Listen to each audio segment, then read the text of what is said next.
Welcome to the show. Happy Sunday. It is Sunday, and it's a happy one over here.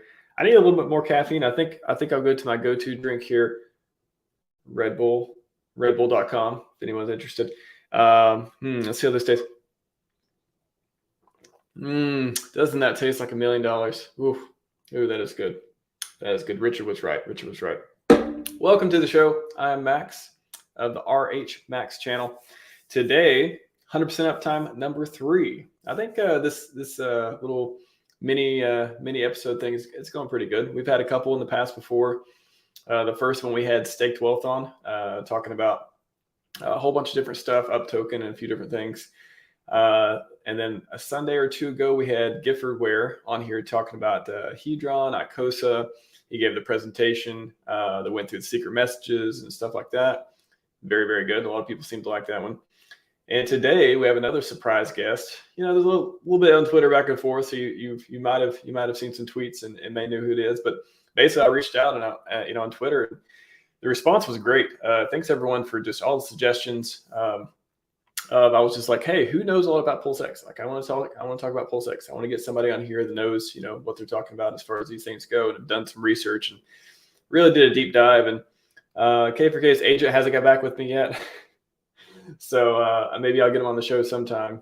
And maybe I'll see him in Vegas, actually. I imagine that would help if you meet somebody in real life. They're probably more likely to answer your DMs and things like that.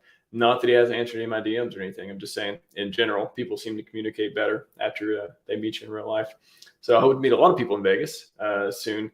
But a lot of you said K4K. Who else? Attendees.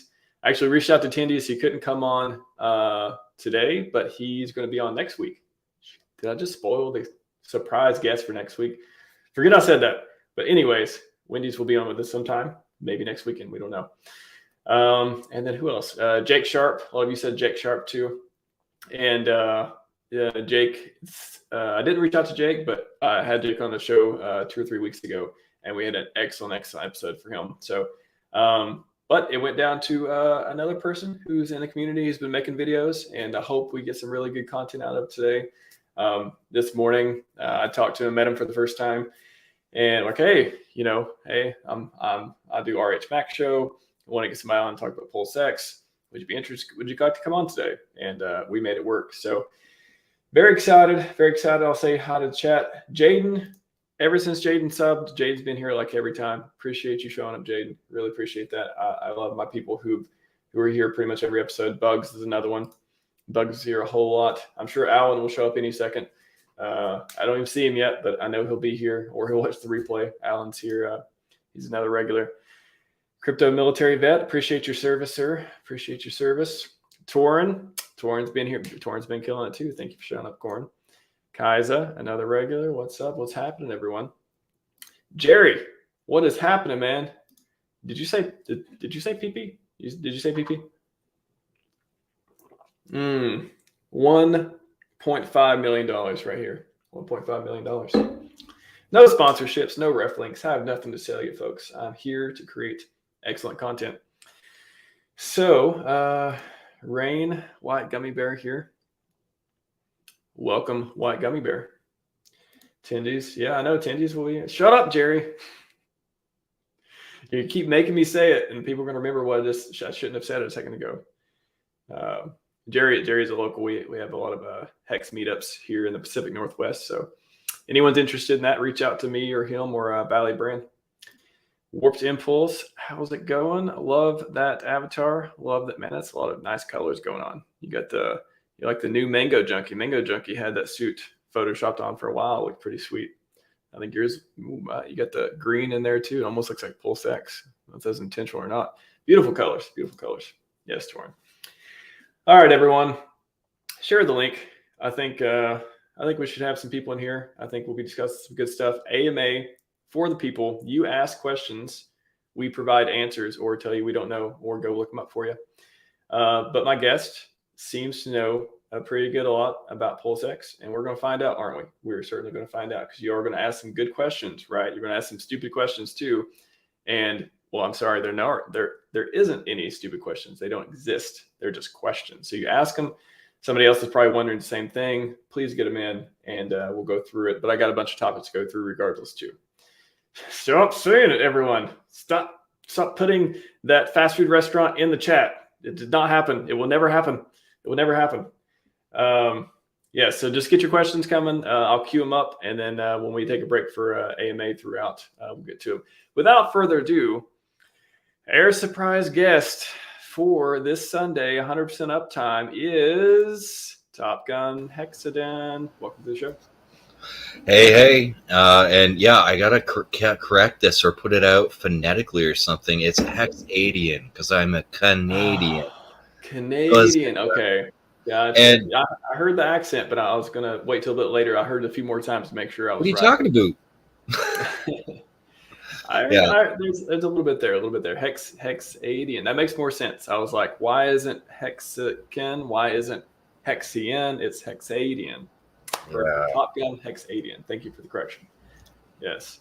Nice, Top Gun. Yeah. That was a great. They actually made a good movie in 2022. Can you believe it? Amazing. It was. It really was. The new Top Gun was surprisingly non-political at all. It was just great. Just a lot of good stuff. In case people don't know you, Top Gun Hexadian, why don't you just talk a couple minutes about who you are, where'd you come from, how did you get into Richard Hart stuff, crypto, all that good stuff? Sounds good. Sounds like a plan. I just want to ask one question to start. So you really aren't sponsored by Red Bull or anything, right? No. Okay, no, good. It's all the internal jokes. I feel like a rock star. Rock star. My can's bigger. His can is bigger. I can't lie. It is bigger. That's true. Cheers to being bigger. I couldn't help it. Like I was joking with you earlier. I had to go get my caffeine, so I had my energy drinks. And then when I heard those jokes going off, I was looking at it, going, I can't not say it. No, you got to go for it. Any caffeine is good caffeine, whether it's a big can or small can. We like all the caffeine, sir. Yes, all the caffeines. Yes. I'm going by the handle Top Gun because that nickname is something I have been rocking quite a while. The honest truth behind that is these aren't so much as of a mask as not wearing them is, because I do actually have a light sensitivity. It causes migraines, so I wear these all the time. So I got the nickname Fonzie when I was in high school, and then when I got older it was Top Gun because I switched to aviators. Hardy har har. So nice. Me without the glasses is actually the mask. So no, I didn't do social media, really stayed away from that stuff, got some interesting views, background in technology, math, and then went into construction of all things. It's amazingly hard to find somebody who can read a tape measure accurately, let alone do Pythagorean's theorem in their head. So when building some rafters, I'm a go-to guy, valuable on the site. I got out of computers because I was around for Web.1's building. I used to code in C++ and HTML, making front ends. We called them GUI, general user interfaces. And programming, making my own circuit boards and programming robotics and alarm systems out of computers and other weird stuff with C++. So I built networks, took Cisco certification, and then basically got tired of every time they made a better idiot-proof software, the world made a better idiot. And I went into construction. I got tired of keeping up with stuff. And right about that point when I was getting fed up with technology, I had learned about the Bitcoin blockchain encryption, and I'm like, that is cool. That is unnecessarily slow. That is going to have problems in the future, but that is cool. I don't get how it prints money. What? You want 50 of my dollars for 100 of these electronic coins? Scam. And I didn't understand liquidity pools, and I went to work doing construction. Of course, that story. After everyone has that story, of course, I have a friend who's just writing me constantly, hex this, Richard Hart, that, hex this. Okay, all right, I'll take a look. And after I start watching Richard Hart, I'm just like, I'm not impressed at first. I really don't like him. And then past all that crap, I hear, oh, there's Gandhi and Stephen Hawking. It's like, okay, he's thinking and he has a heart. Half this is an act, which half? But all right, I'm interested. I'm watching. Do I have faith in the man? And I get my taste of FOMO. So right in November, didn't take long, like a week, and I'm in for my buy, riding it down. Of course, after it goes up, because I caught the bottom by luck, and then after it goes up and starts coming down, I get obsessed with why it did this and TA, and I start getting more obsessed with crypto, and I start figuring out more of the differences, how everything kind of functioned. And then I listen to Richard Hart, and I listen to YouTube, and I'm like, I'm hearing things, big questions, and nobody's daring to answer them. And like sometimes he come on with his frustration. Oh, what if a solar flare wipes out the internet? What if this happens? What if that happens? I'm tired. I'm not going to play the what if game. And my demented head went, I will. So I started making math models that would run variables of, well, what would happen if this happened? Like, what would be the impact here? What would that do? Like not huge math models, like just simple one direction equations, but I'm starting to understand what math I need to do. I start to understand liquidity pools, and it's PulseX AMA. So I'm getting more and more excited, because to me, all of a sudden, the buy and burn clicked, and I was hooked. I started talking about it, and I got late night on the AMAs on the PulseChain chat on Telegram, and I got made a few friends and a few nudges from people in the community who've been really awesome support. I love their products. I love the protocols they're building, and they won't pay me. Unfortunately, nobody will pay me. I do this for free. But no, they've been great encouragement to get me out in front of the community and talking and being confident about, well, yeah, the math works, so no reason for me to be nervous. So yeah, I've been trying to constantly up my game and learn more, because the more I learn, the more I see, and this whole opportunity just excites me. Meanwhile, I've got a day job, so I only have so much time to commit to it. And as you can tell, I can ramble. You can talk about things, and that's good for stream. We like that. No, that's a great backstory. It's always, I love hearing how people came into the ecosystem, and especially people have been in it for a year or two or less than that. Like, because I've been watching Richard for 5 years, so I've seen the evolution from 8-hour live streams in the dark with all goth atmosphere and dressing to, hey, now I'm on Fresh and Fit. I'm on TV. I'm on Valuetainment, just like telling people, telling Michael Saylor to go screw himself and all this stuff. So I've seen the evolution, but I always tell people too, like if I came across Richard a year or two ago, I probably wouldn't have bought in. I probably couldn't get past it. So I'm always happy at the success stories of people who could get past it and it could see further like that. That's always a good thing. Well, one of the things I always like to do is actually the Link Up TV interview he did. That's where I'm like, look, you want to get past all the crap, watch this interview, and then if you have any more questions, come talk to me. And that's kind of like my first go-to. But yeah, I was glad I found old content like his Dunning-Kruger effect video. Dunning-Kruger effect, yeah. Dunning-Kruger, yeah. That's a mouthful. No, I didn't think about the LinkedIn. Yeah, the linked up one. That was. I mean, that one looks like you're watching it on like CBS or something. That one, the show quality is perfect. So yeah, that's a great interview to watch for Richard for sure. And he gets good and real, and he's not so like he had no mission to smash that woman's opinion of any crypto. No. So I mean, it was a much smoother dynamic of an interview where his ego didn't have to be right out front and center. So I loved it. I think it's much easier for people to get to know the ideas he has behind projects with that a little more. Definitely. Well, speaking of Richard Hart and the amazing products that he creates, PulseX, you want to kind of give just people just an introduction of like why was PulseX created? Like why do we need it for PulseChain and the ecosystem? Why does it make sense to do? Okay. All right. Well, that's a big question as far as my understanding goes for it. So, I mean, it's a domino effect. So, why do we need it? Because we need PulseChain. Why do we need PulseChain? Because we need Hex. And why do we need Hex? Because we need better Bitcoin. So, I mean, Hex was created as a better store of value, better Bitcoin. It's got way better system to it. It's a lot more energy efficient, technically riding off Ethereum's back, and it rewards people for holding it instead of dumping for electricity. All the standard things that Richard will talk about. But the funny thing is, it chewed up Uniswap and Ethereum's bandwidth, basically, because it was so popular of an item.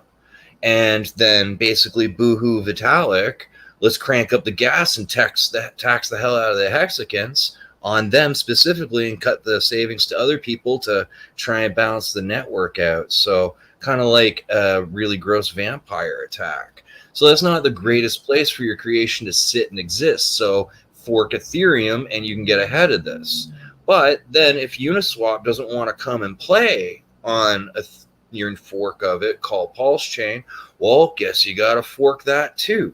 So it's just been one step of, well, fine, I'm going to have to do that too, and I'll do that too. And that's why he's adding more and more, building the whole vertical integration ecosystem so he doesn't have to bend over and suck the middleman D to play nice with anyone who's not willing to play nice with his ideas of not screwing your end user.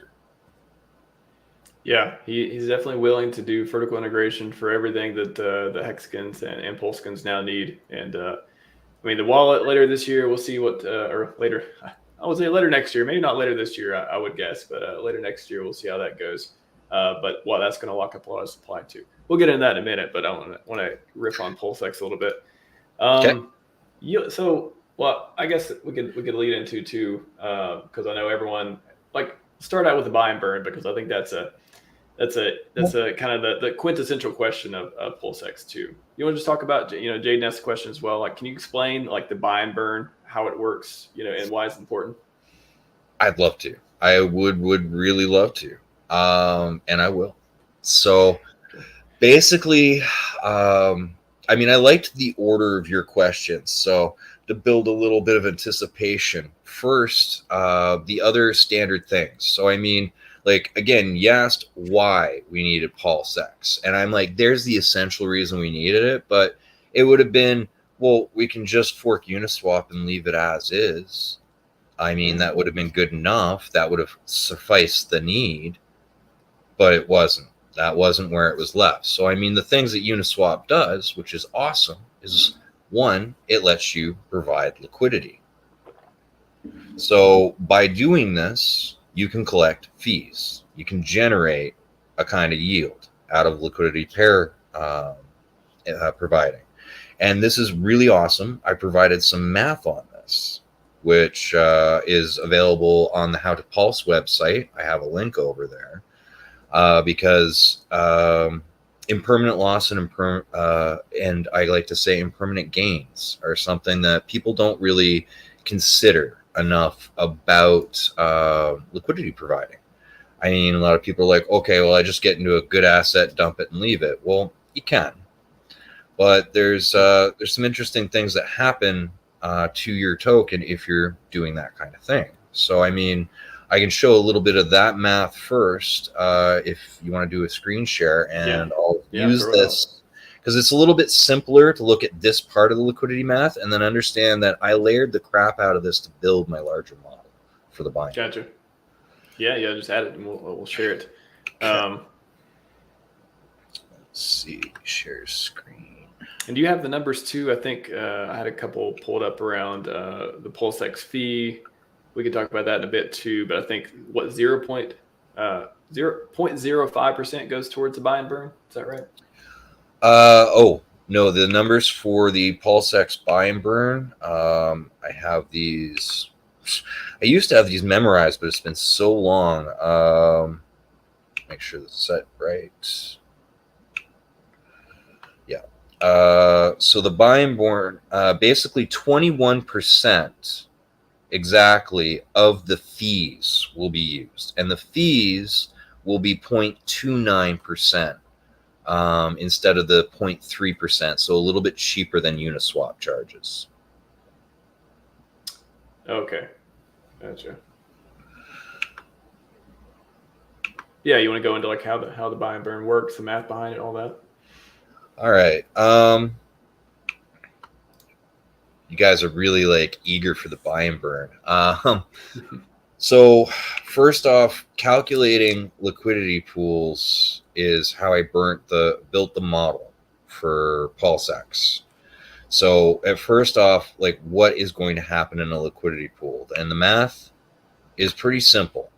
You need a K value, a constant that does not change. It's the multiplication of the two sides of the pair, X and Y. And then you can divide one side of the pair by the other to get the price. So one side divided by the other is the price, one side multiplied by the other is the K value. This is how you build a liquidity pool in Excel, and you can have these interdependently linked. So playing around with it at first, I was able to realize impermanent loss and impermanent gains. So let's say that the starting value of the asset is 1/100th of a cent. I decide to put $10,000 worth of USDC and $10,000 worth of the asset into the liquidity pool. Now, if the price suddenly spikes to $1, well, that pulse where I had put 100,000 tokens that were only worth 10,000, or sorry, am I doing that math right? Yeah. So you see the liquidity pool on one side has to get divided by 100 and the other side multiplied by 100 to balance. But now I only have, instead of 100 million pulse tokens, I only have 1 million pulse tokens. So although I have $1 million worth of pulse providing liquidity through that entire 10x, I lost $99 million in impermanent loss. Basically, well, $98 in impermanent loss is the number that I have showing here. And that's the idea of, you will need to be able to be making the amount of fees and have the high volatility in the liquidity pool to be able to gain it. So there is a lot of thought that goes into this. And then that's stablecoin to asset. So I also built a math model for asset to asset, which is available on How to Pulse. But you guys are drooling over the PulseX math. Before we hit the buy and burn math, so you guys have basically farming liquidity and then the pools, because there is some debate about the party token. So the party token, which is gone now, was a placeholder. The idea is, if Pulse had launched soon enough, that projects like Hedron and Maxi, if they wanted to do free airdrops, they could put pools up for vote in a DAO. And so crappy projects or dust attacks don't make it in, but projects that pass the public's vote and confidence get in through the DAO. They can be airdropped to anyone that stakes, and you get to choose how much PulseX you want to put into which pool when they start becoming available. And that is how the single-sided staking works. So can you just, 'cause I didn't know that the party token was gone either. So why is it gone? Like, is it supposed to be one token? Is it supposed to be up to community tokens? So party token was not supposed to be a real token. It was literally a placeholder to prove functionality, that any real token that came and be developed could be handed out to PulseX stakers through this single-sided staking pool. Okay. So it's a placeholder just so why is it gone now? Like, why isn't it there until mainnet, for example? So it was up there as an example, and as the example, the placeholder token was only queued to run for, I think, 4 weeks, maybe 6. And it's the idea that the pools will become available for limited time. So you'll have to hop in and out of them, constantly hop into new pools, get different yield as different things come up. And because it's just testnet, the devs could be making more play tokens that aren't worth a single penny, or they could be busy building in Goland. So they've been busy building on Goland, and they haven't been updating PulseX because they didn't expect to be rewriting the whole code, right? They thought they were going to go right from this version into mainnet. So by the time this ended, basically there was a bit of a hunch that maybe that's about the time they were expecting to launch, and things started to kind of change and go sideways. Yeah. Hey, can you just explain just one more time too for those listening, like, why is the third party token gone? Will it come back, or will there be what would it look like in mainnet, I guess is the question. So in mainnet, there will be no party token. It was just a made up token as a proof of concept to show how the staking works. So in mainnet, when it launches, say any new project that wants to hand out free tokens, like I've taken some free airdrops. Like if you have a hex stake, you can go mint Hedron for free. So if you stake in the PulseX pool, you can claim any number of airdrops, but you get to choose your airdrops basically by participating in these pools instead of the airdrops choosing you, if that makes any sense. So there'll be tokens available for short periods of time. You'll have chances to participate, and then when they're done, collect your rewards and move on to a new pool. And that, I think, is the idea of the single-sided staking pools. It keeps PulseX off the market because you can still collect and play in new tokens, and then you can go dump those new tokens if you don't like them. Gotcha. And do you think it'll be a range of different tokens, or will there be like new community tokens? Like, oh, here's new dog token. You want to earn this because we're starting this new community, or will it be like, yeah, here's Hedron, things like that? That's where it's up to a little bit of imagination. Like, I'm pretty sure the Hedron contract is already locked directly to hex stakes, but new projects, definitely this would be a great place to give out to people that are good at holding crypto and make value go up. So this might be where you want to try and attract new community members, giving stuff out for free. I think that's the idea of this to really go. So I mean, it's not as much for projects that are already up and running as much as new projects that are available to come. Gotcha. All right, yeah, please continue. Yeah, no problem. So that is the two types of yield that are basically available from PulseX: the single-sided staking and the double-sided liquidity providing. So between these two pools, yeah, that's the main function earn. But then, funny enough, so Uniswap does amazing amounts of business per day and per year when you look at this stuff. So, I mean, wow. So this amount, yeah, $1.9 billion in volume per day some days, at least when it was spiking. I haven't done a look recently to see what it's at. But when you break that through the 29% and the 21%, or sorry, 0.29%, 21%, you start to get some cool effects of exactly how much buy pressure can be generated month over month and year over year with PulseX's buy and burn. So basically, this can't be completely automated for a simple reason: is sandwich attacks. If you know exactly what block height that the program's going to execute, you can get around it and play with price and game the system. And there's other ways to slow down transactions at that time, all sorts of games that can be played if it's completely automated. So they were able to make it mostly automated and just basically had to give it a free pellet button. So, hey, you want some free money? You bored? Well, you can come click on an asset, connect your wallet, click burn, and the wallet will make you sign in, and click on gas and confirm gas. I always forget about this. I'm like, oh, it's super easy. Oh yeah, a couple more clicks. Of course, my computer's going to lag right now. It's being cute.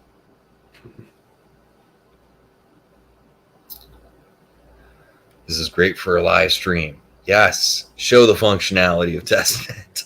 This is how it actually works, folks. This is how it actually works.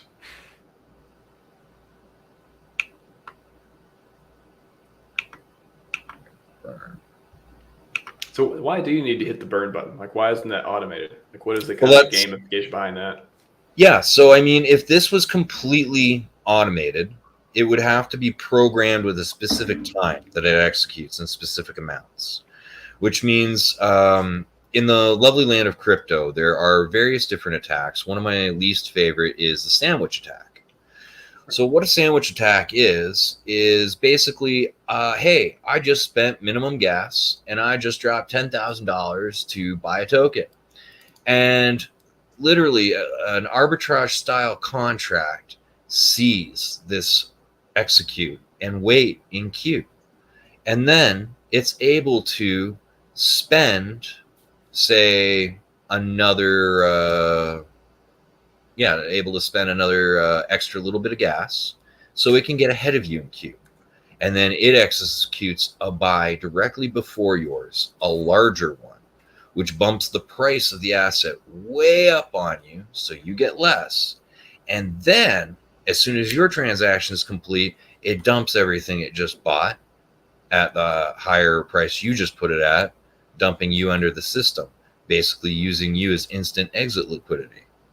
So things like this in the programming world are easy to kind of set up and work around if you have a very predictable system. So if you take away computer automation and you just pay people a very small portion to click the buy button for you, well, now it's completely randomized, and sometimes the simplest solution is the most elegant. Okay. So that is why they threw in the button for the buy and burn, which once you've connected your wallet and paid for gas, should execute properly. I had it working on my video last night. And then everyone always gets really curious about what the effects of the buy and burn can be. So I added a new variable to my model of adoption year over year, month over month. So my model worked on some pretty simple premises to start with. I had a hex size, liquidity. I had a bullish reading of what Uniswap does. And I'm like, well, Uniswap has 1.5 million users. We had 140,000 people sacrificed. We've got roughly 10% already. So that was my baseline bullish reading for it.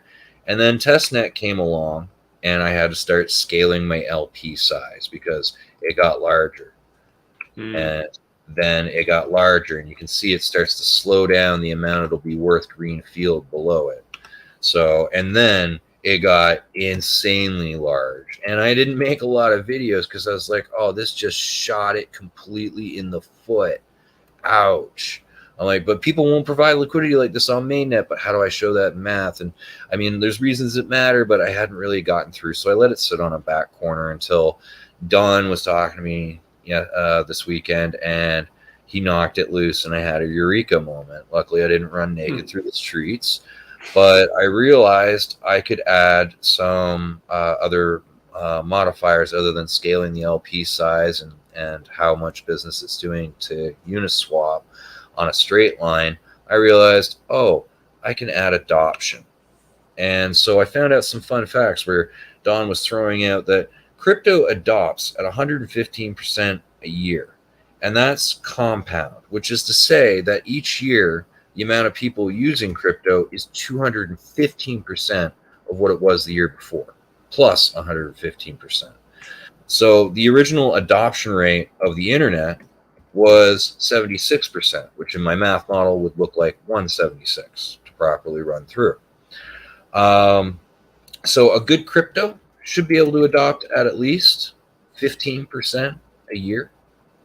And that's where I can come up with a minimum guideline. And then I realized I can throw an S curve in when I threw in this adoption.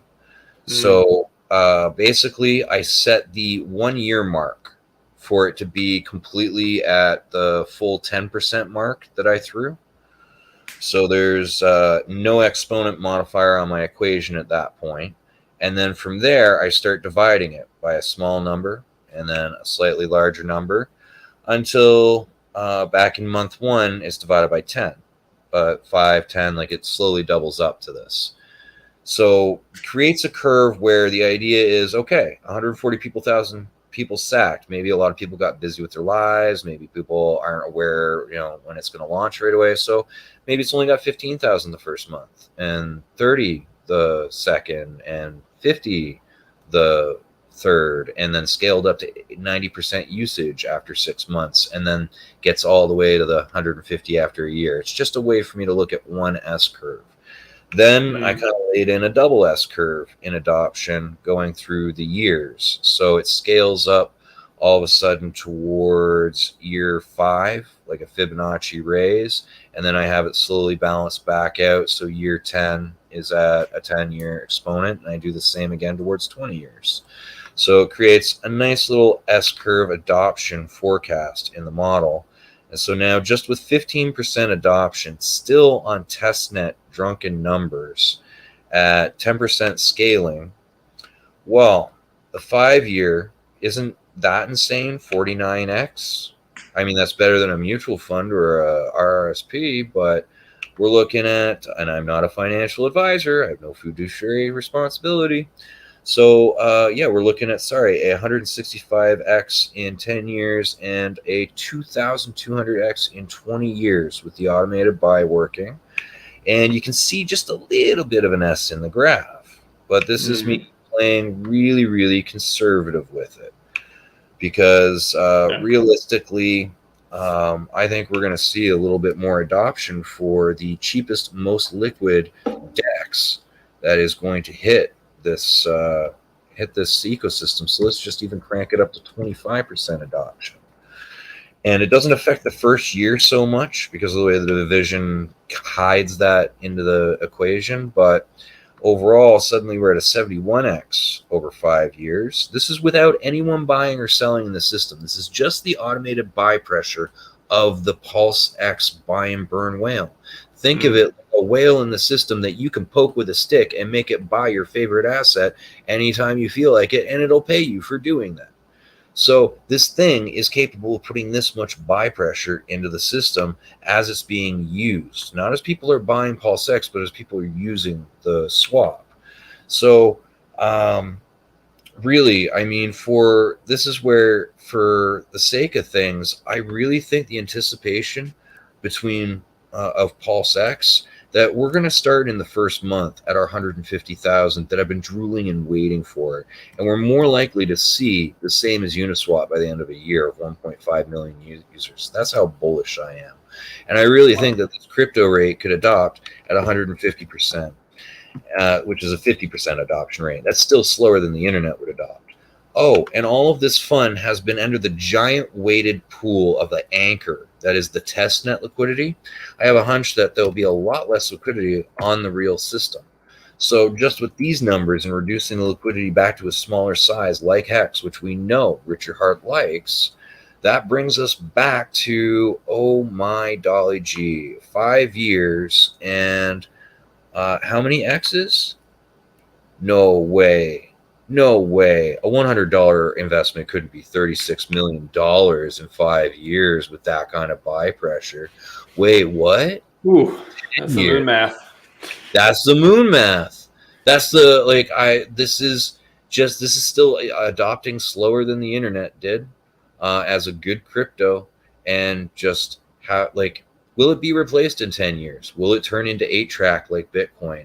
Will there be a fancier, shinier toy? Maybe technology keeps spinning. So that's why I break it down into these various models, because maybe it'll never get there because adoption will start waning to something else. But wow, this is a beast because this still isn't even cranked to beast mode. So yeah, there's higher settings on this, and that means the more that we see adoption of PulseX and the more people use it and are custodially or have non-custodial wallets as they're in control of their own assets, swapping on decentralized exchanges, the more potent this becomes. And then the question is, yes, there are lots of people that got in early and they're going to want to sell out, but when they do, the system eats it up. I can even show you what it looks like. Let's say right away in month one, let's do 1 trillion. 1 trillion tokens get dumped. That's 1 billion. 1 trillion out of the 17 tokens get dumped in month 1. What did that do to the price? Oh, in 5 years, instead of 36 million, it's only 35 million. Wait, yeah, that was 5% of the supply just got nuked in the buy and burn. And it shrugged off $1 million over 5 years. For my next trick, you want to see that happen when we get to 1/10 of a cent. Suddenly people want to take profit again. We drop another 1 trillion coins into the market. And we're still at $35 million and some change. And we've just dumped over 10% of the supply into the buy and burn and never come back again. Wow. See what that does at 12 months? I can keep dropping these in Oh, did I? Oh, I think I accidentally dropped that in the buy side. Wait, no, sell tokens. Sell coins, tokens. Yes, each month. That's sell. Okay, sorry. Yeah, so let's jump 2 trillion. All right, we'll get really crazy here. We're gonna jump. This is now 25% of the supply almost. Dump that into the what if game, and here we can see some price graphs. Oh, that hurt us in the first year. This graph is the first year. Then that's 5 years, because all those sales have happened really early on like that. Let's play this game again. So now that we got up over 10 cents here in year 2, that we see what 5 trillion. You know, we'll really anchor this system down. This has got to be 50% of the supply sold into the market to slow this thing down. Whoa. Maybe I don't have this one hooked up to go back because I don't think that changed anything when I put that in there, did it? No. All right. I haven't set those ones up yet. Sorry, I can't keep displaying the power of this awesomeness, but the theme song, this deck should be Tumblewumba. I get knocked down, but I get up again because you're never going to keep me down. Yeah. Great song. So this is why I get really enthusiastic about the PulseX math, about what the buy and burn is meant to actually do. So let me stop sharing here. I had a question. Questions now that I've rambled. Yeah, no, that was awesome, man. That was awesome. Love the moon math. Remember, everyone, it is moon math, but it is fun to see those charts and those numbers put in. And who knows? I mean, I like the conservative aspect too that you first went with, where you're not immediately talking about how 10,000x is going to happen. I think people need to keep 10,000x as the meme. They need to keep that in their mind. Now, will it happen? Hey, totally could. But you shouldn't be expecting like these crazy numbers. And like you said, you put up there hundreds of x. You're gonna. That's much more realistic expectation to have. And if we do thousands of x in the first few years, just that's the cherry on top. But hey, I like hundreds of x too. I'll take that. Somebody asked, are these chart spreadsheets, are they public? Do you have public copies or links or anything? The first one is public. So the one that shows impermanent loss and permanent gain. And the reason, I really try to irk why this is important, because it's another way that you don't have to sell the system. Sorry, I can share my screen again to show the website. You guys can go to the link. Well, if you just copy the link and put it in the private chat, I'll throw it in the chat. All right. So yeah, How to Pulse were some wonderful fellows and gave me a link here. So the one liquidity sheet I did, that one's there available. So impermanent loss that I pointed out, whales love to game the system, and I realized impermanent gains is a thing too. So in an asset like PulseX that I really believe in, providing liquidity for it the whole way and just leaving it, well, that impermanent loss really kind of kicks in the pants. Now, a lot of people think, oh, I'm going to sell on a double, and they do the half thing. Richard talks about this all the time, so I'm not going to dive into it. But instead of selling on a double, so you realize, well, if the system's going to go up really fast in price, I want to pull my liquidity so I don't suffer as much impermanent loss because I really love my PulseX. That's smart. It also makes the liquidity pool smaller, which makes it easier for the price to go up. Then when it looks like the market is changing its mind and the price is going to come down, well, this is when I want to provide my liquidity. Price is about to drop, so people are going to be selling their tokens into my liquidity. This is going to make it harder for price to go down. So I'm providing stability, and I'm DCAing in over time to more of this asset. So as it goes down in value, I look like I'm getting impermanent loss. But the impermanent gains is the fact that I'm collecting more tokens, which when I believe it's bottomed, I can pull my liquidity out again. And then I have more tokens and I can watch it ride up, and I don't take my impermanent loss. I take my impermanent gains, and then I provide liquidity again when I think it's topping. This is a very simple whale game that they play, where you don't have to buy and sell in and out at a fixed money and possibly do it wrong, miss a top, you hate yourself later. You provide liquidity, which means at any point you can look at the system and decide stop loss. Like, you know what? I really thought price was going to be going down, but it's going up and they're buying up my tokens. I'll better pull my liquidity and just let price go up. I will get them back on the way down later. And it's a little bit of a safer way to get in and out, which also lets you stabilize the price and pump the price of an asset that you really appreciate. Seems like a no-brainer. Figuratively and literally, yes. Yeah. Got a question from Jaden here. Is there an OA for PulseX? How much do they own? Yeah, do you know much about that side of it? Yes, so there is an OA address. I believe it is the same OA address as the OA hex address SACT, largely for both Pulse and PulseX. The supplies vary a little bit. The rough numbers is 83%, I believe, for PulseX or Pulse, and possibly a little higher for PulseX. It's between 80 and 90% roughly of the supply. For both PulseX and Pulse. A lot of hex got sacked in after the billion raised on PulseX in that month. So I didn't really care about OA supply because so far with hex, OA supply has pretty much proved magnanimous wishes for the system. So it can do what it does swimming alongside us. I do not fear any pump, and basically I look at it as non-circulating supply that could be released if it's over deflated. I don't think he will, but I mean, you hear Richard talk about how Bitcoin's price sometimes did the best during times of inflation. So I mean, the system will be so exclusionary sometimes with the buyback and burn that I wouldn't be surprised if at times he may release some onto the market to relieve some price pressure, because I really do think this thing might overperform anybody's expectations. My math model isn't moon math. It's practical series algorithm of what happens to a liquidity pool over time if you consistently buy into it. It's not, there's no, like, I mean, there's speculation in my variables, but the equation itself, the math, and I myself jaw drop when I see the numbers it's spitting back at me, because I'm like, I want to call BS. That can't possibly be true. And I am like, my dear golly. But I mean, I put my math out there to K for K. Literally, I'm like, hey, can you poke any holes in this?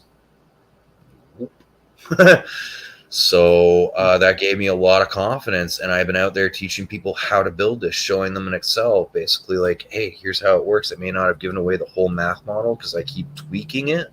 It's very complicated. It's kind of easy to break. It's stitch code, like Bitcoin code. I wouldn't expect anyone to build on it. I'd have to clean this up when I'm done with it someday. But like, the math is the math. Like, I'm not, when I hear moon math, it's like these made up numbers, you know, people going off of these weird, wild assertions. And I'm trying to be very practical, very conservative, and just let the math model do what it does. And then it's the one that comes back at me with these insane numbers. So yeah, I really hate the moon math title. I did not mean to be the price guy. I think it's easy to even think about it as moon math because the numbers are so unrealistic to anything we've ever seen before. It's kind of like you can't, in good conscience, not call it moon math, and like you can't believe it's not like one of those things. It's like you want to say, hey, these are just made up numbers, but like you said, like there's a lot of real calculations behind it based on what we know. We don't know a lot right now, but yeah, you definitely put some stuff together that can give us some projections. Yeah, and I mean, I do get that, like, it's not financial advice. I don't want anybody to take it too seriously. That's where I did take to the nickname that people like, 'cause on the late night chats, they go, it's not like anybody has a crystal ball of the future. And then people go, Top Gun, he's got a crystal ball. And that became the name of the model. I'm like, you know what? Yeah, let's go for a joke. And basically, I'm okay sitting here in the corner of the dark, just going, yeah, you know what? I'm posting my stuff now, and this is going to be street cred later because I believe in this so much that Once PulseX launches and I can put the mainnet liquidity pool into it, I can constantly update that model with real-time data. And I'll be able to check how close to the projections the real-time data is. And that's when I basically expect to have some major bragging rights. We certainly hope so. We certainly hope so that you're right about a lot of this stuff. Quick question about not non-PulseX related, but Hex Godwell entering Hedron ecosystem. I didn't hear about that, and I feel like I should hear everything on Twitter. I'm on Twitter way too much. Did you hear anything about this? Yes. What's up? Tell us the All right. truth. So the rumor mill, I haven't done any wallet chain analysis, so I can't back this up. This is the spin on Twitter.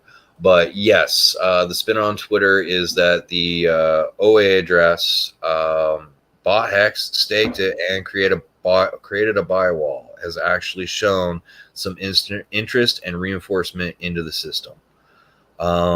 Which, I mean, that's basically one of the largest endorsements you can get out of the OA, is it to participate in the system. I haven't gone in to check the wallet to see what amounts it's participating in, but yeah, it would seem to indicate that Hedron and icosa have been welcomed in with Maxi and Hex as a kind of coalescing ecosystem. So, I mean, it's really cool. Maxi creates a tradable bond, a one instant trust that yields in 15 years. Whereas Hedron gives you HSI staking to create mintable bonds at any time yield, any amount that you can create a bond market through NFTs. That's wicked. I never really believed in the tokenomics of Hedron, although I bought some because that I said I proudly support putting some money into you guys' project. Even if you pump and dump my money out of the Hedron, you keep building what you're building for Hex. And then sure enough, builds icosa to reinforce Hedron's price. And the whole system starts to work and game off each other. It's like, oh man, you were building this the whole time. That's so cool. So I haven't had enough time to do the math on it, but I mean, yeah, seeing the OA participate in the system, it just kind of reinforces where this is stuff that is written to complement Hex, that isn't meant to game the system, but there's still, I mean, 98% of crypto is a scam, and as lovely as our community is, it almost, in some ways, seems to have built some trustingness. Like nobody in this community can do any wrong. Like, hi, I just showed up 6 months ago. You don't know that I don't have a criminal record. You don't know that I am not the real Dean Cooper. Okay, DB Cooper. So, like, if I come out with a Top Gun coin, do not frigging buy it because I probably didn't build it. So it's immediately a scam. All right, cheers. Yeah. Just because someone's in the community does not mean they know how to code or build. Like, oh, I can build an HTML front end and I can program some math in Excel. I can barely read a Solidity contract to make sure it's not robbing my wallet in my sleep. But for me to code and say, yeah, you can trust it. I did my own audit. Like, you know, you don't trust your gardener to fix your plumbing. You don't trust your drywall guy to do your electrician. Like, there are certain people that specialize in certain jobs for a reason. And I mean, there's got to be a good reason for me to want to believe in what you're building. And I mean, oh, RH, you've been in Bitcoin since the start, understood the evolution of crypto, and already built something successful, and even give away a lot of stuff for free, have some good values, and build a giant community. Yeah, I'll take a chance on that. All right. And oh, hey, you're like 65 years old. You showed up to cling off of 2 other good assets. You say a couple cool things once in a while. You have absolutely no idea how to program, and you just launched a token. Going to be an epic success. So, I mean, 98% of cryptos are a scam, and all I can say is, yeah, the shiny things come along, and it's hard to pick the good ones from the bad ones. But a little bit of patience and avoiding a little bit of FOMO can do a lot of wonders for your portfolio. Yeah, I don't. What better founder is there? I've asked people that. I don't know. I mean, people like Cardano guy, people like I guess Vitalik is like, who can give Richard a run for his money? Vitalik. I mean, that new picture that came out. Maybe he's got Maybe he's got something that we didn't know about that he can compete with Richard as well. I'm not sure. But as far as, I mean, he's a dev, Richard's not all this stuff. Who else is a better Richard Hart? I don't get it. I don't get it. I like it. Somebody got your joke. Somebody got your rant. I like it. PulseX. I had a couple of things I want to talk about on it too. I mean, we went through quite a lot, especially on the demo. Like, is there things that, as far as tokenomics go, like the yield opportunities in PulseX? Maybe you can talk about that. Like single-sided staking. Is there going to be dual-sided staking, like LP staking, or is there just yield farming? Like, I get what is the difference between these two? I think a lot of people they just kind of say them all as one thing. Like, what are the difference between the different opportunities? Well, I even get a little bit confused on the terms. I'm not great with terms coming into the system, but there are only two ways to get yield out of PulseX, and the one is a single-sided staking pair. So the idea is that the DEX creates liquidity pairs, and then it added a cool feature where you can have a liquidity pair that's not a pair. It's just single-sided. So these are your two options for getting yield. They're both liquidity ideas, but the single pair doesn't trade. But since it doesn't trade, you can use it as an assignment vessel. So that's how you can stake it in there as single-sided liquidity providing, which is a weird function in Uniswap. That's where it gets its name. And then, that's where you'll get your third-party tokens, hence the name of party token. A third party, something that's not RH, that wants to come and sell to PulseX holders. So that's the one way. And the other way is by providing both sides of the pair, which comes down to that math that I provided on my website link on how to pulse. So liquidity providing allows you to collect fees. And it depends what pair you're providing, what DEX you're providing in, how many fees you can collect. And I haven't seen any good information for what the PulseX fee rate is. But wait, yes, I have. So that 0.29% collected in fees, if you then 73% of that goes back to the liquidity providers. So if you are the only one providing the entire liquidity for a pair on that system, all the fees that go through that pool, 21% of those fees will go to the buy and burn, 73% will go, or 76%, it's somewhere in the 70s, will go to the liquidity pair provider. So instead of just trying to game the system through impermanent loss and impermanent gains, like I talk about, just having high volume in the system, the more volume, the more trading, the more fees are harnessed. And the more volume trading and more fees are harnessed, so the better that buy and burn runs, the more volume's running, the more goes to your liquidity providing. So you can earn third-party tokens that are trying to make their way new in the system and get new adoption, or you can provide in both sides of a pair in the actual DEX through actual trading, and that is your two interactions.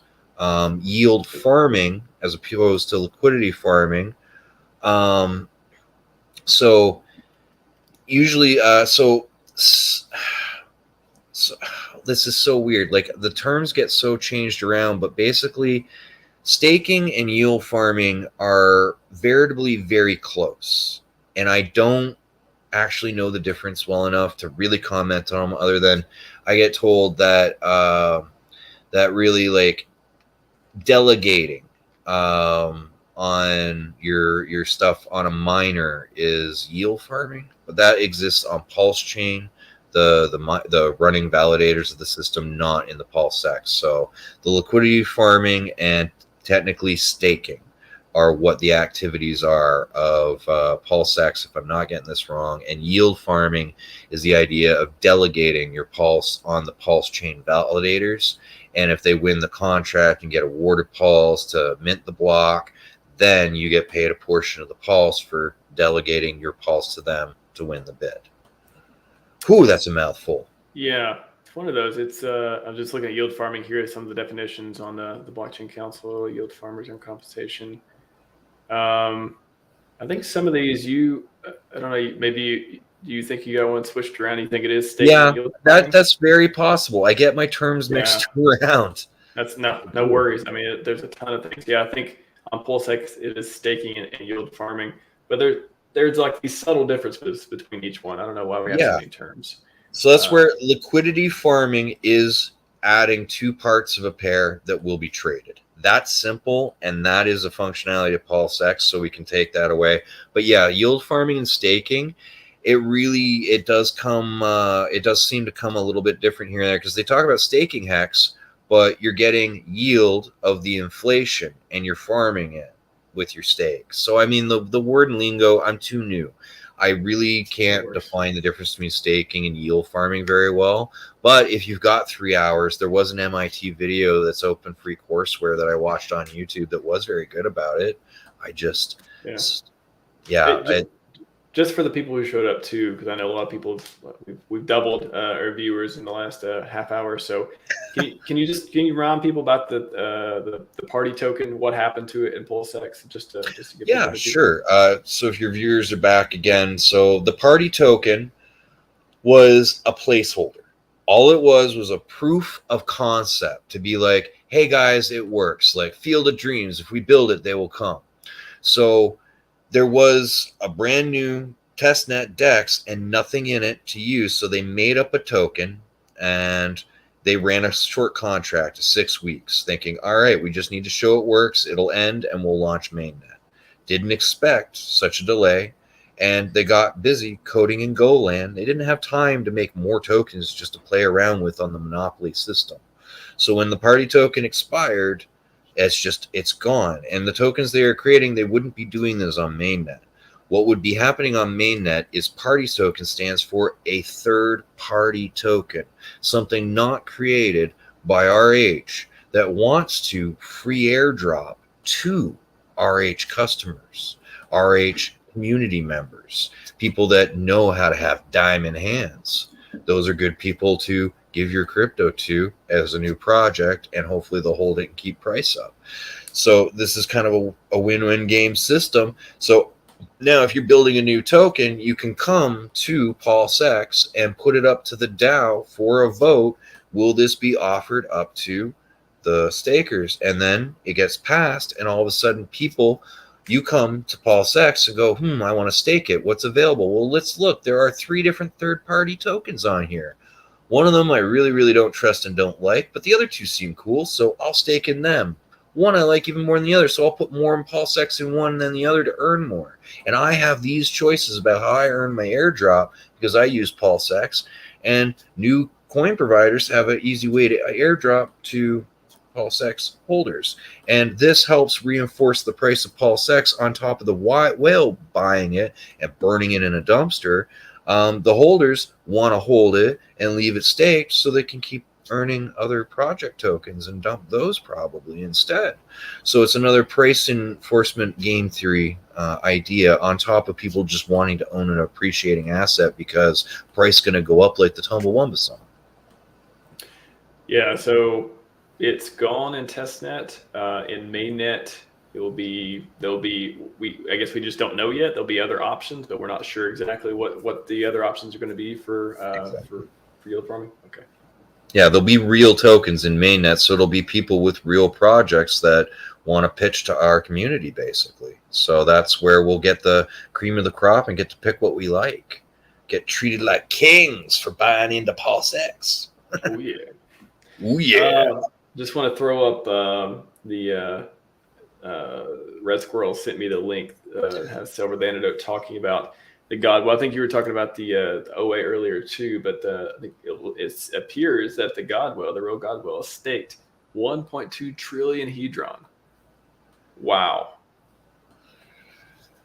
that's wow. A lot of Hedron. Is that so? He staked it. He staked Hedron in the portal. It sounds like, so he can earn icosa. Nice. Very, very nice. That is a big chunk of change. It's a big signal. It's a big tip of the hat from Godwell to Hedron, icosa. I mean, one of the biggest wells in the entire community, giving putting $7 million worth of stuff in there, which, I mean, it's not like he went and bought $7 million worth of Hedron. I mean, I assume he minted it from all the hex and stuff he has, but still, and Hedron's prices went up like crazy. This was only a few $100,000, a few weeks ago or so, but wow, that is good to see for Hedron icosa holders, for sure. It really is. It really, really is. What do you guys have any more questions? I haven't got a lot of questions. I think when you did the walkthrough, you answered a ton of stuff, but I guess I can ask too, like what as far as what you can think of on tokenomics, like what are some stuff about PulseX, and you can share the screen or not if you want to go through anything, but like what are some things that people aren't talking about other than the buy and burn, other than third-party token, things like that? Like what are some of the things that you think are important and functions that people are going to be using? Underrated tokenomics, like anything interesting like that? Well, so I'm not exactly sure. I know on the other swaps they enabled like some form of the single-sided staking, but the ability to grab any third-party token, I really think is actually going to be a huge benefit to enforcing diamond hands, game theory-wise, getting people to hold on to it, having so much available there. And really, like, I mean, the buy and burn, it's a nice gimmick for price going up. But another way I like to look at it is the real idea of the system is, and I mean, bollocks to the Howey test here. You go to the traditional market, you invest in something like some Apple stock, and you spend your money, and you get a little receipt that says, "Yep, you invested." And your basic hope in the system is that maybe they'll decide to pay you some dividends, because they don't have to actually profit share with you since you invested. Like, well, but they'll buy it back for me later when it's worth more and pay me back my investment, right? They might do buybacks, but they don't have to. And they can do sellbacks, which actually turns into a kind of pump and dump tax, because the company generally knows if it's about to release good or bad news and whether their market prices are going to go up or down.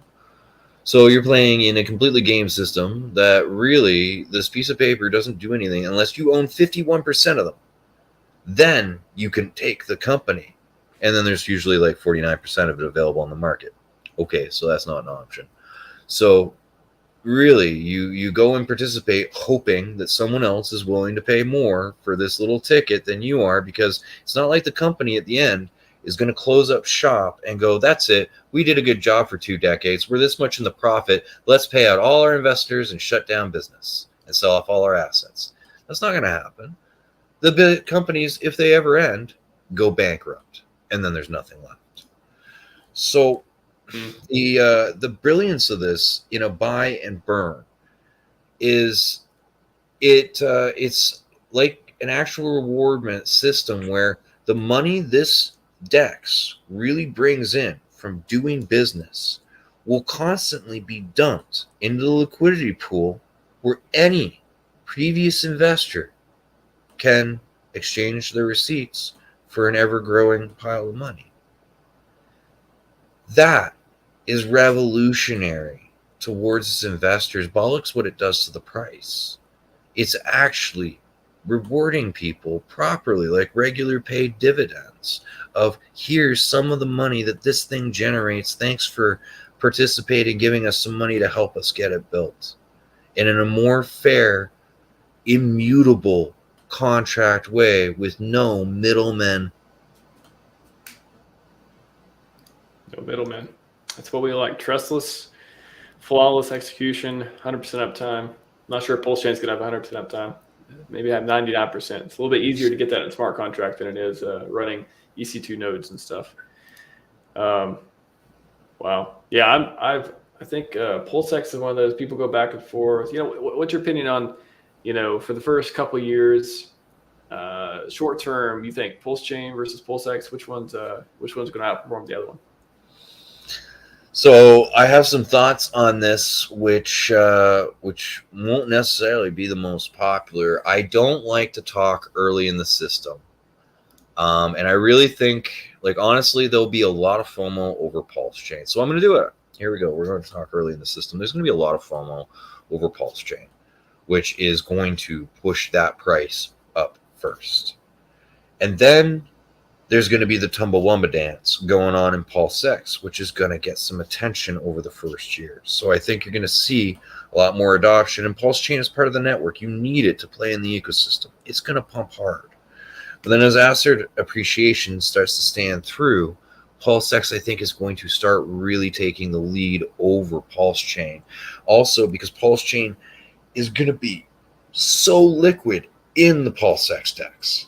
And the bigger the liquidity pool, the heavier and wider that seesaw or teeter-totter, the harder it is to move, like steering an oil tanker. So the PulseX liquidity, as I showed in my liquidity scaling on my math sheet when I was pumping that up and down to talk about the size of the liquidity pool, when it gets smaller, pulling liquidity, like that is much easier to manipulate. And I expect PulseX's liquidity to be much lower than Pulse's. So yeah, I believe we will see a lot better activity out of PulseX over the long haul than we will out of Pulse. But I mean, it's picking favorites when I love all of Richard's kids. That's true. It's hard to see what people always say.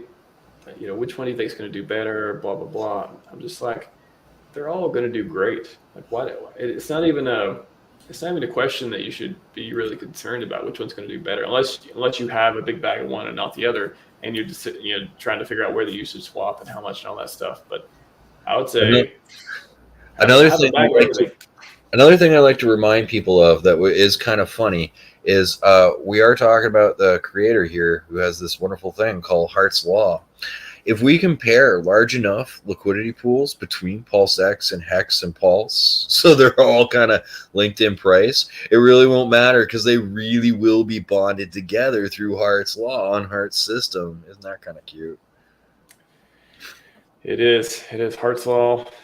Yeah, everyone, who was saying that? Yeah, somebody was saying something about the other day. Anyways, going to this question real quick. Exile thoughts on today's Hedron chart.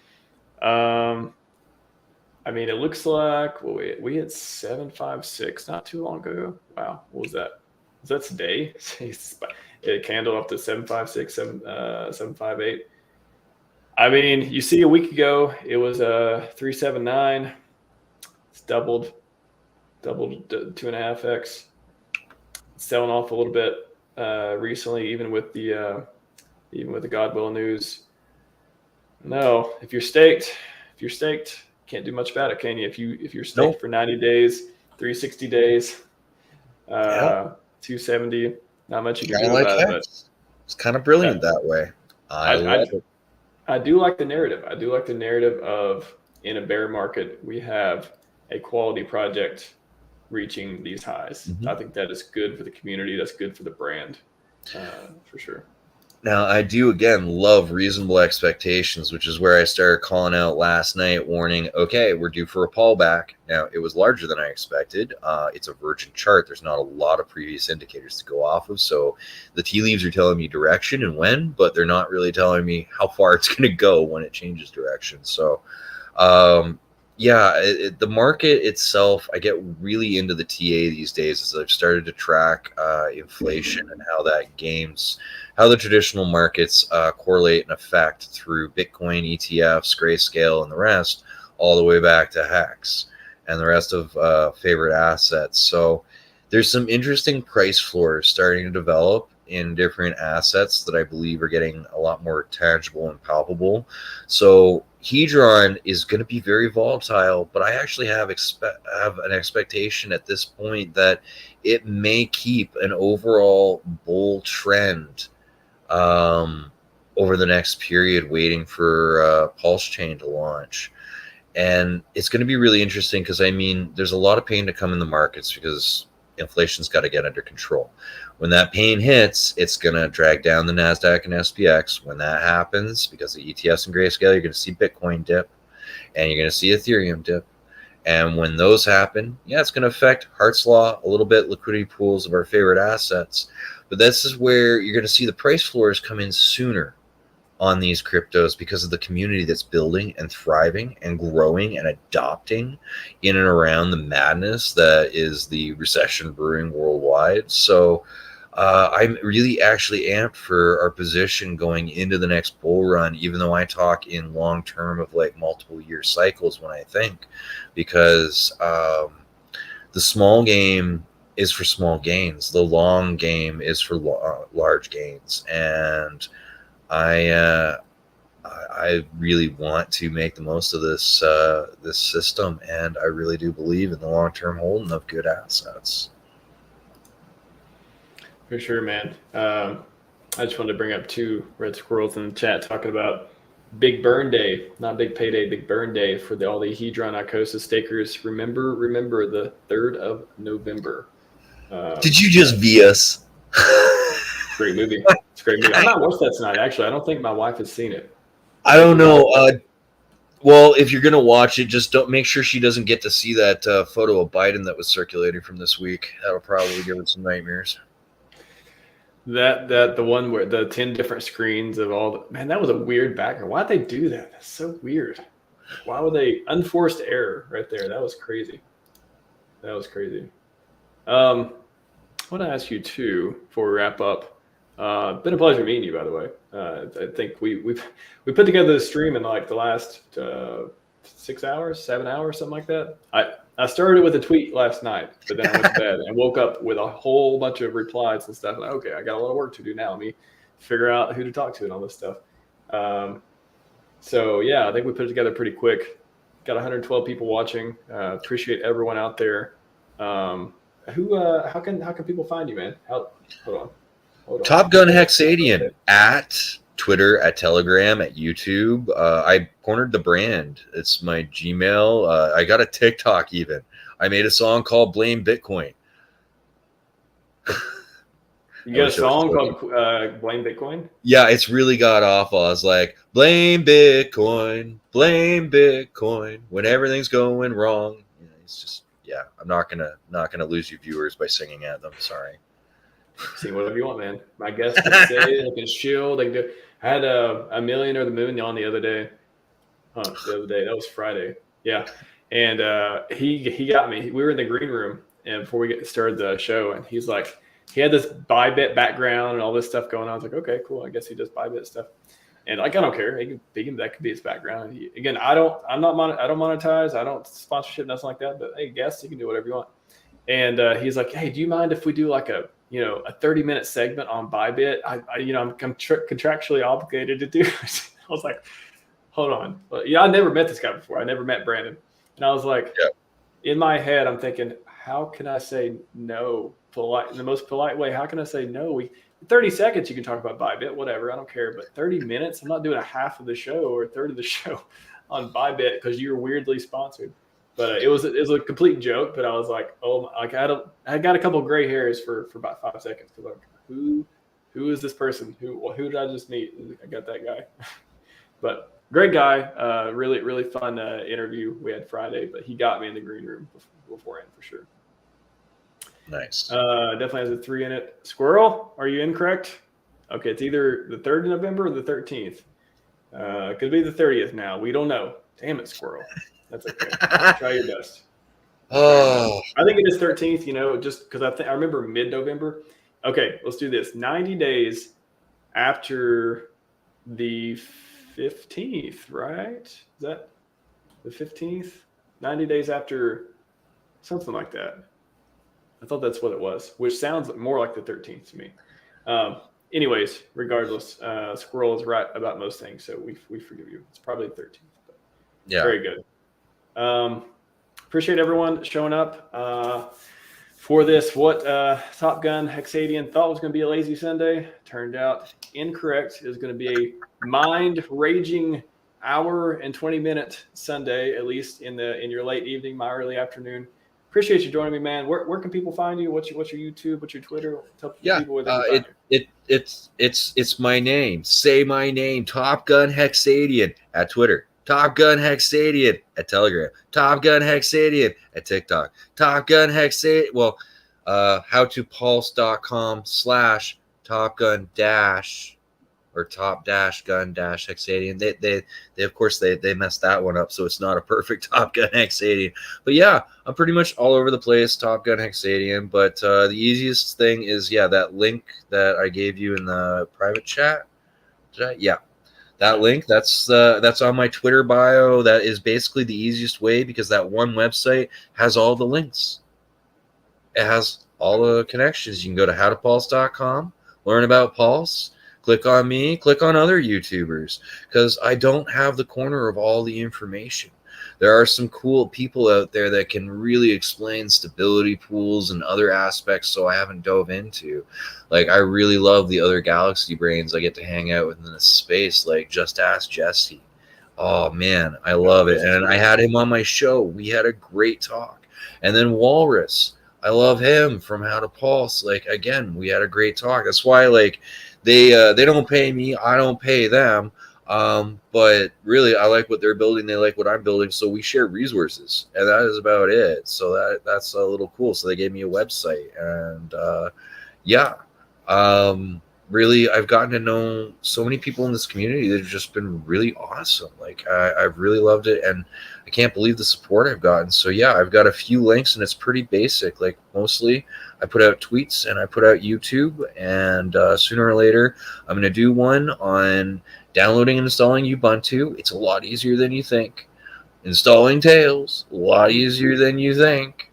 And kaboom, that's a really nice insulated system. I'll get around to it sooner or later. But really, I just have fun. Don't have a lot going on, but yeah. You can find me from howtopulse.com from that link. howtopulse.com/top-gun-hexadian. I will never forget that. And when I read it, it still doesn't look, I still don't hear it when I read it, but when I hear it, I know it. It's one of those things. Like, I remember how to say it, but I can't quite tell from the words. Yeah, if you can just replace the HEX with a CAN, it gets so much easier. Like, that's all I did. Like, in my head, I'm like, that's how it should be spelt. I just replaced 3 letters, and then it all fell apart. And I have had people butcher my name left, right, and center. And I'm like, you know what? I'm rocking it. Call me Top Gun Quesadilla, whatever. TGH, like TGIF, TGH. Cool, man. Follow me if you're listening to this without video and you can't read to the bottom corner of your screen on the left where it says some text at RHMaximus, just the way it sounds, at RHMaximus. Go follow Top Gun Hexadian on the Twitter, on the YouTube. Check out his website. I posted a couple times. I will be in PulseCon. You going to PulseCon, by the way? No, there are huge, horrible lineups outside of our DMV in Canada to try and get those things. So I don't have mine renewed since the thing locked us all in our homes. So next year. Okay. I know. I've heard every Canadian I talk to, they're saying, "Oh, I want to come, but it's hard." I understand. Probably hard for me to come to Canada right now too, and everyone else, not me in particular, but everyone else too. It's just travel sucks right now. But if you are in Vegas, I'll be have a bunch of these mugs I'll be giving away for absolutely free. Again, I'm not here to sell you anything. Do not send me money. I don't think anyone has my ETH address or anything. Hopefully, if you do, never send it anything. No dog coins, no Ethereum, no one anything. I just want to build and pump this community because I love it. So come get your free cup. Come see me in Vegas. Free Richard Hart t-shirts as well, and some pins and mouse pads and maybe a volleyball. Who knows? Yeah, hit me up on Twitter. Go follow Top Gun Hex if you want some more content. And I'll be streaming on. I'll be at the I'll be there on Wednesday. I'll be streaming hopefully at the conference Wednesday, and I'll be hanging out hopefully if everything goes well at Dipcatcher, the Maximus team booth. Hopefully I'll be sharing a booth with them if all goes well, and I'll be giving away the swag there. I'll be around the conference. I'll be going to the Power City party probably as well if anyone's else going to that. I have acquired tickets, so that should be good. And looking forward to it. Looking forward to seeing everyone. And I will not be streaming until probably the next Sunday when I get back. Probably it'll be a good time off, other than at the conference. Have an excellent weekend. Thanks for hopping on with me again, man. I think everybody learned a lot, and appreciate your time. Nice to meet you, and hopefully it won't be the last time I see you around. Take it easy, everyone. We are out.